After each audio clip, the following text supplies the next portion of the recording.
Instilling evidence of past behaviors, Stonehenge pledges abetting a new beginning, rekindling belated bonds including friendship followed by an entourage, a predated promise, kiss pinkies, never forgetting or regretting what was, pretending what is, and limiting what will be.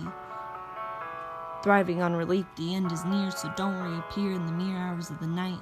Masquerade balls weren't completely cliche, especially in the way they display honest critiques, leaving jaws dropped, drama fought, and favorites bought. Once again, history will always have a match in mystery for its limitless cycle of repeating mends. Pretentious bitches of intentions are no longer allowed, or more so definitely not needed.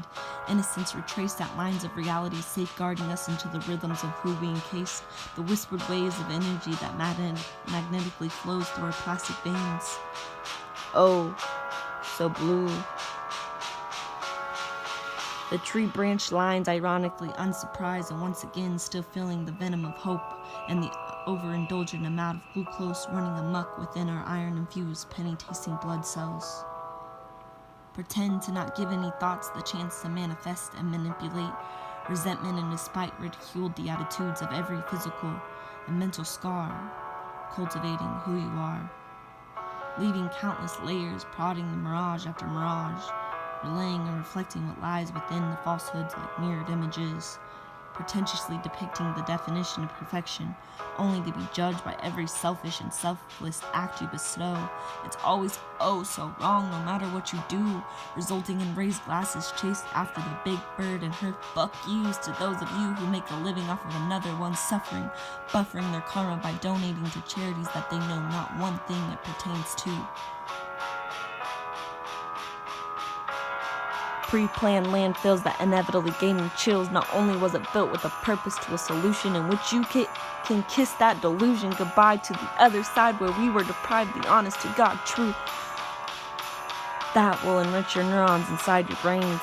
Unacknowledged selfishness, repressed to impress the girl in the pretty blue dress, undress and let lies fall short to be aborted.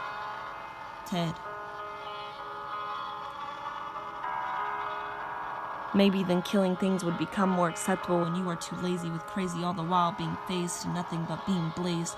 Cradling your Pepsi bottle, it seems to be the full throttle to being so subtle.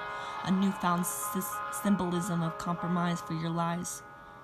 The mediator but in favor of Mother Nature, killing things with chemical rings, man-made materialistic things engage and bury in rage. We are built with a brain, but yet so many of us easily ignore the lies we wish to explore, to understand more and to deplore more of. If we still have more of it anymore, and to even be able to explore. This just reinstates what I said before and how the poor were simply lazy. And yes, you're right, we're just that with a little dose of crazy. Is hence why the bottle of Zan she stands. Pleasing to the eye. The shadow into the window, street lamps revamp the room, and the spilling in cream-colored light like a spotlight way too bright beside a broken pencil sharpener, and the sixth suicide note she wrote that maybe wasn't a joke this time.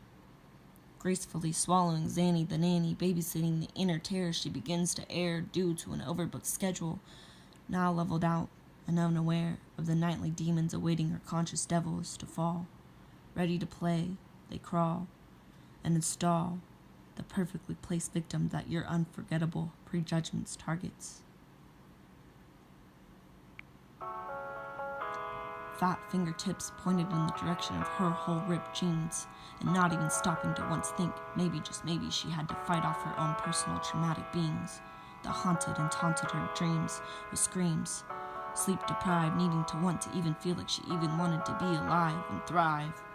The only tip of a pointed finger that should be threatening a personal bubble is another one of you, wearing your own personal costume, the bravery getting closer and closer to cranberry blush cheeks and coincidentally swallowed tongues, mixing your nerves and thoughts and all in a well-played-out game of reflections that everyone should participate in. It wasn't the lack of subconscious or use of it, no longer being a fraud, but more like being afraid that someday it could be too late. Addicts of validation encapsulate the gospel of the modern-day church, hymns encrypting the secret messages of society's definition of love and perfection, but more accurately the lack thereof we all fall victim to, diving into the norms and allowing ourselves to swing with the flow of oh, so blue. It's all an act of you. This is in fact you. Mirroring reflection, looking back. Oh, so blue.